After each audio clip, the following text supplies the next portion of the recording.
बिहार के साथ पूरे देश में अग्निवीर योजना को लेकर बवाल मचा हुआ है और इसी बीच सरकार ने और एक बड़ी घोषणा कर दी। अग्निवीर योजना में कब कितनी बहाली होगी इसका नोटिफिकेशन जारी कर दिया गया है और इसके जारी करते ही देश में और भी बवाल शुरू हो गया है। तो वहीं बिहार से भी कई खतरनाक खबरें सामने आ रही है। और मौसम की बात करें तो आज बिहार के अधिकांश जिलों में भयानक बारिश होने वाली है। तो वहीं बिहार के कई जिलों में बाढ़ आ गया है। नेपाल लगातार बिहार में पानी छोड़ रहा है जिससे बिहार के कई जिलों में बाढ़ आ गया और बिहार के 11 जिले डूबने के कगार पर हैं। तो आज की बड़ी खबरों पर बात करने से पहले आपसे एक छोटी सी अनुरोध है, कृपया वीडियो को एक प्यारा सा लाइक अवश्य कर दीजिएगा। आपका लाइक करना ही हमारी मेहनत का फल होता है।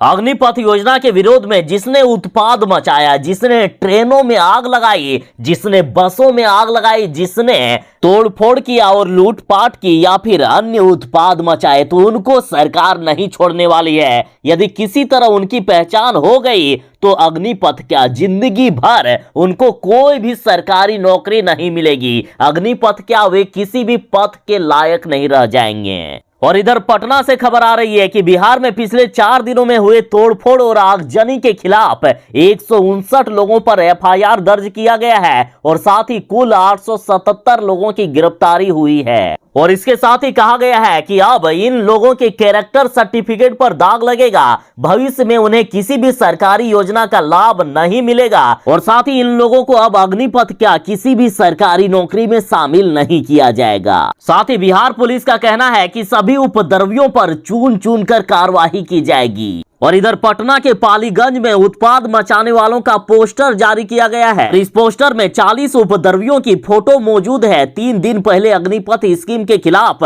इन लोगों ने पालीगंज में जमकर उत्पाद मचाया था। तो लगातार लोगों की पहचान हो रही है और इन लोगों के खिलाफ एक तो सख्त कार्रवाई की जाएगी और ऊपर से ये कभी भी अब सरकारी नौकरी में फायदा नहीं उठा पाएंगे।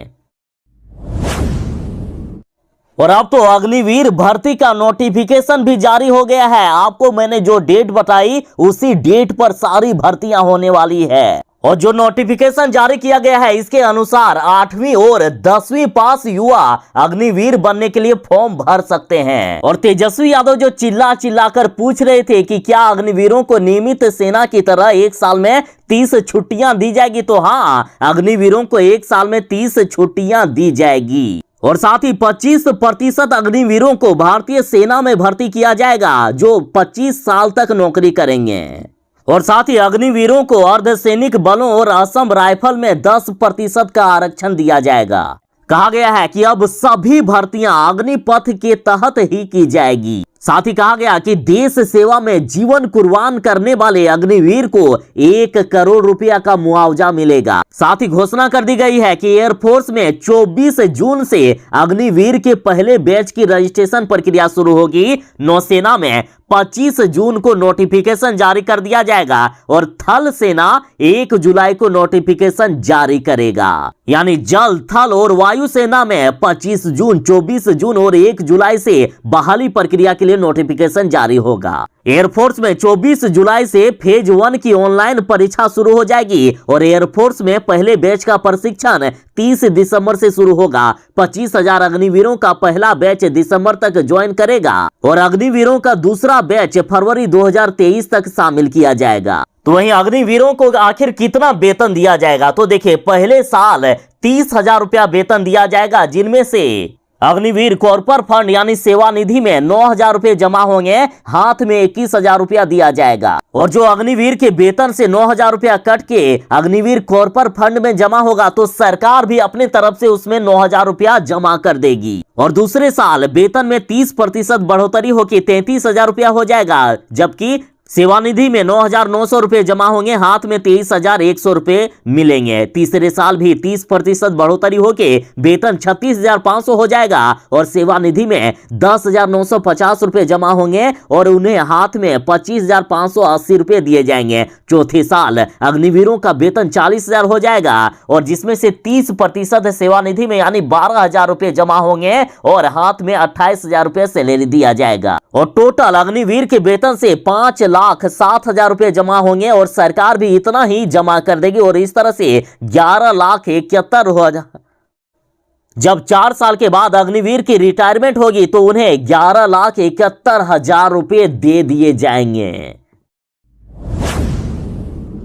बिहार के साथ नेपाल में भयानक बारिश हो रही है, जिससे बिहार में अभी से ही बाढ़ आ गया है और बिहार के 1-2 जिले नहीं बल्कि बिहार के 11 जिलों में बाढ़ का खतरा मंडराने लगा है। कोसी नदी में कटाव शुरू हो गया है, बागमती नदी भी उफान पर है, साथ ही बिहार के कई नदियां विकराल हो गई है। कोसी नदी में कटाव का खौफनाक मंजर देखिए, जरा देखिए कि किस तरह से घर अचानक से नदी में विलीन हो जाते हैं। कई लोगों के घर नदी में विलीन हो गए, उनके पूरी जिंदगी मानो तबाह हो गई। बिहार में हर साल की तरह इस बार भी बाढ़ आ गया है। कोसी नदी में कटाव का भयावह मंजर दिखने लगा है। चंद सेकंड में नदी के किनारे बसा एक शौचालय कोसी में समा गया, वहीं कई घर कोसी नदी में समा गए हैं। बिहार की 11 नदियों में से 7 नदियों का जलस्तर बढ़ गया है। मुख्य तौर पर बागमती, कोसी और कमला बलान नदियों के जलस्तर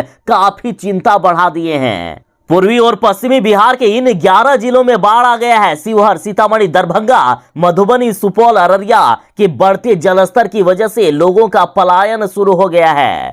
लोग अपने घर द्वार को छोड़कर भागने लगे हैं और खास करके जो नदी के किनारे बसे गांव हैं उनमें पानी घुस गया है। कटाव होने की वजह से कई लोगों के घर पानी में समा जा रहे हैं, तो लोग अपने घर के ईंटा तक उखाड़ कर ले जा रहे हैं कि कम से कम ईंटा तो बचा लेंगे, नहीं तो घर तो पूरा बह ही जाएगा। सुपौल में कोसी और अररिया में नूना नदी अभी से ही तबाही मचाना शुरू कर दिए हैं। इन 2 जिलों में कम से कम 2 प्रखंड के 40 से अधिक व करीब 4 लाख की आबादी पानी के बहाव से प्रभावित अभी से हो गई। यहाँ कटाव की वजह से 100 से भी अधिक घर अभी से ही नदी में समा गए हैं और दोनों नदियों के जो जलस्तर बढ़े हैं इसका कारण है कि नेपाल में भयानक बारिश हो रही है। और जो तस्वीर सामने आई है उसमें साफ दिख रहा है कि 5 सेकंड में ही 4 सरकारी शौचालय कोसी नदी में समा गया। बागमती नदी मुजफ्फरपुर में तो वहीं कमला बलान मधुबनी के झांझरपुर में खतरे के निशान से ऊपर बह रही है। गंगा और पुनपुन नदी पटना, मुंगेर और भागलपुर में तबाही मचाने को तैयार है, तो वहीं बागमती नदी सीतामढ़ी, शिवहर, मुजफ्फरपुर और दरभंगा में बाढ़ ला सकती है। बूढ़ी नदी समस्तीपुर और खगड़िया में तबाही मचा सकती है। कमला बलान मधुबनी में, खीरी दरभंगा और कोसी नदी कटिहार के साथ महानंदा नदी पूर्णिया को डुबाने को तैयार है। और अभी बारिश रुकने भी नहीं वाली है। नेपाल में तो भयानक बारिश हो रही है और बिहार में भी आगे और भी ज्यादा बारिश होने वाली है, तो बिहार के कई जिले इस बार समय से पहले डूब सकते हैं।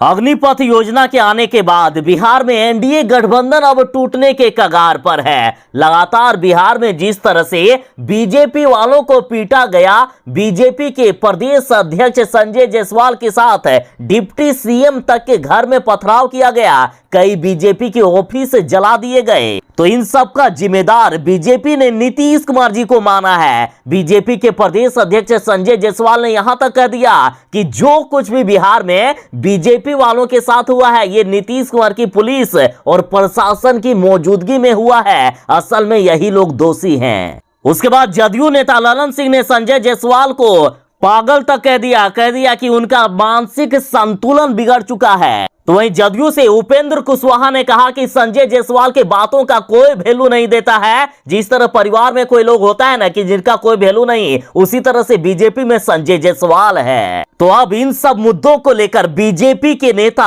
नीरज कुमार बबलू भड़क गए हैं। नीरज कुमार बबलू ने कहा कि वे यानी संजय जायसवाल बीजेपी का राष्ट्रीय अध्यक्ष है।